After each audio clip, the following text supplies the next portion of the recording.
जिस तरीके से रिकॉर्ड तोड़ महंगाई चल रही है और रिकॉर्ड तोड़ बेरोज़गारी चल रही है, उस पे केंद्र सरकार ना ध्यान दे रही है, ना उस पे चर्चा करने को तैयार है और ना जब चर्चा होती है सही जवाब देने को तैयार है।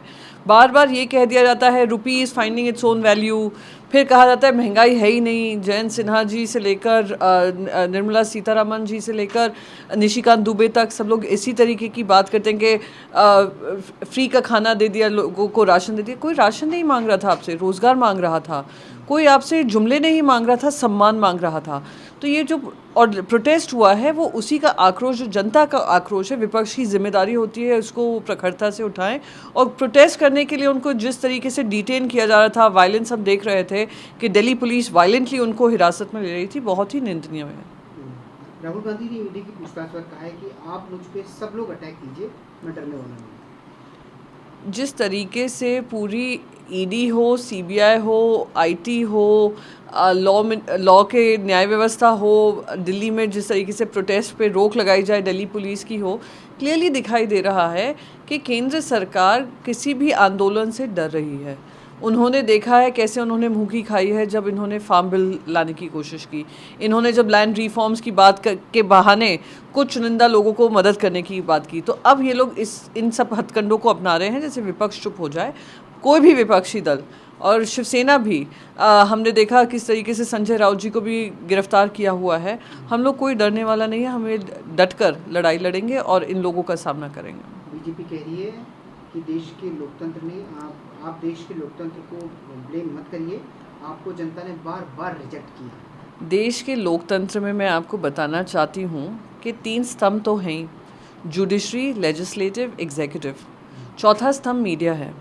आप मुझे कह दीजिए चारों के चारों पे एक दबाव नहीं बन रहा है तो कोई भी इंडियन भी आप पे हंसी उड़ाएगा। एक जो दबाव का माहौल बनाया हुआ है, मीडिया को अंडरमाइन किया गया है, मीडिया को चुप करने की कोशिश की गई है। आप ईडी देख लीजिए, आईटी देख लीजिए, सीबीआई देख लीजिए, इलेक्शन कमीशन देख लीजिए, सब पे दबाव बने हुए हैं। सारे संवैधानिक पदों पे दबाव बने हुए हैं। आपको याद होगा कि कैसे केस पैरेट जब कहा था सुप्रीम कोर्ट ने तो पूरा हाहाकार मचा था, पूरा इनका नैरेटिव बना था। अब कोई पूछे सीबीआई, ईडी, आईटी का क्या बना कर रखा हुआ है? उनको सिर्फ एक हथकंडा बनाया हुआ है कि विपक्ष को चुप कराने का। तो प्रजातंत्र के सिर्फ इलेक्शन ही नहीं होता है, प्रजातंत्र में किस तरीके से सरकारें चलती हैं और जनता के सेवा होती है, उन सब के अधिकारों का हनन हो रहा है। अनुराग ठाकुर कह रहे हैं कि कांग्रेस पार्टी आखिर इन्वेस्टिगेटिव एजेंसियों से क्यों डर रही है? तो आप छुपा क्या रहे हो, आप क्यों प्रेशर बना रहे हो कि उनसे पूछताछ न हो इस पर? ये देखिए, अभी एक मंत्री हैं जिन्होंने बाकायदा दिल्ली के मंच पे कहा था गोली मारो, सबको पता है, आज तक कार्रवाई नहीं हुई।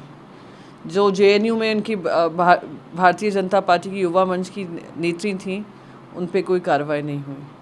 आप बाकी सबको देख लीजिए, इन सब पे किसी पे कार्रवाई नहीं। मैं तो इनसे पूछती हूँ कि कार्रवाई आप पे क्यों नहीं हो रही है, कि सारी कार्रवाई एक ही तरफ होगी और आप क्या भय डालने का कोशिश कर रहे हैं?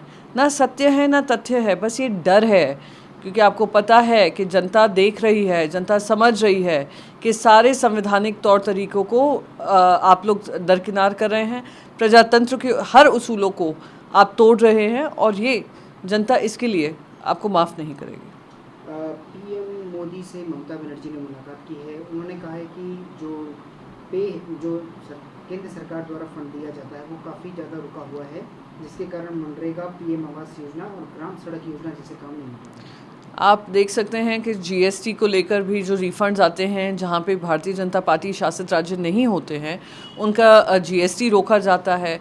तो जिस तरीके से राजनीतिक मंशा से सारे ये निर्णय लिए जाते हैं कि केंद्र की सरकार के द्वारा जो फंड्स होते हैं वो ब्लॉक किए जाते हैं, जो हम जैसे हम महाराष्ट्र में हमारी सरकार जब तक चल रही थी तो जीएसटी फंड्स में ये लोग देरी करते थे, किसी तरीके का सपोर्ट नहीं मिलता था केंद्र सरकार से। वही आज वेस्ट बंगाल को भुगतना पड़ रहा है और वेस्ट बंगाल की जनता की मैं कहती हूँ उनका पनिशमेंट उनको क्यों मिल रहा है? अगर आपके राजनीतिक द्वेष है, राजनीतिक द्वेष एक तरफ, राजनीतिक लड़ाई एक तरफ, पर बंगाल की जनता को इस तरीके से तंग करना क्योंकि आपका कोई पॉलिटिकल कॉन्स्पिरेसी है, बहुत ही दुर्भाग्यपूर्ण है।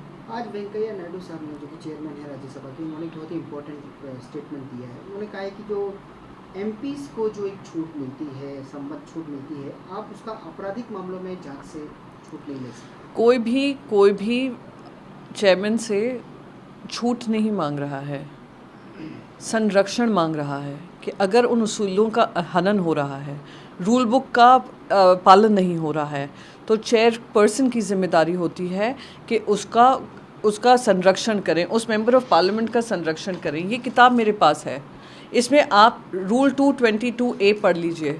बहुत स्पष्ट तरीके से बताता है कि अगर किसी को अरेस्ट करते हैं, अगर किसी को डिटेन करते हैं, सिटिंग मेंबर ऑफ पार्लियामेंट, जब पार्लियामेंट सेशन में हो या ना हो, जो भी ये एजेंसीज़ हैं, मजिस्ट्रेट हों, जज हों, जो ये इस तरीके का निर्णय लेते हैं, उनको इमीडिएटली चेयरमैन को, चेयरपर्सन को इंटीमेट करना पड़ता है। अगर नहीं किया है, ये खुद इस रूल बुक का, मैं मानती हूँ, इंसल्ट है। तो कोई संरक्षण नहीं मांग रहा है, कोई छूट नहीं मांग रहा है, बस ये कह रहे हैं कि नियमों के आधार पे ये काम होना चाहिए। कोई नियम तोड़कर काम हो रहे हैं, जो ईडी राज पूरा देश बना हुआ है, उनकी खुद की जो कॉन्स्टिट्यूशनल रिस्पॉन्सिबिलिटी है उसको दरकिनार किया जा रहा है, अंडरमाइन किया जा रहा है। ये निंदनीय है। आज धारा 370 हटने की तीसरी एनिवर्सरी है और कांग्रेस और पीडीपी ने प्रोटेस्ट किया। 370 के हटने का जो वादा था वो खुद पंडित जवाहरलाल नेहरू जी ने कहा था, ये एक टेम्पररी मेजर है। जब तक जम्मू और कश्मीर के जो लोग हैं वो इंडिया का एक अहम हिस्सा ना बन जाए, एक टेम्पररी मेजर था, उसको हटाना महत्वपूर्ण था। वो हमने भी, शिवसेना ने भी उसका साथ दिया है।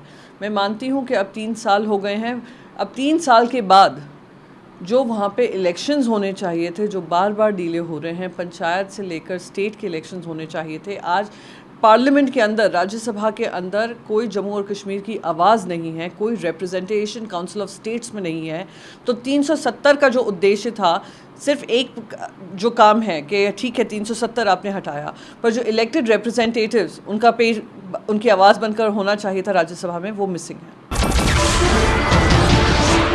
नमस्कार, मैं हूं मानक गुप्ता। अगर आपको हमारा ये वीडियो पसंद आया हो तो इसे लाइक और शेयर जरूर करें, और हाँ, हमें सब्सक्राइब और फॉलो करना ना भूलें, ताकि आप देश और दुनिया की कोई खबर मिस ना करें। तो जुड़े रहिए हमारे साथ और देखते रहिए News 24।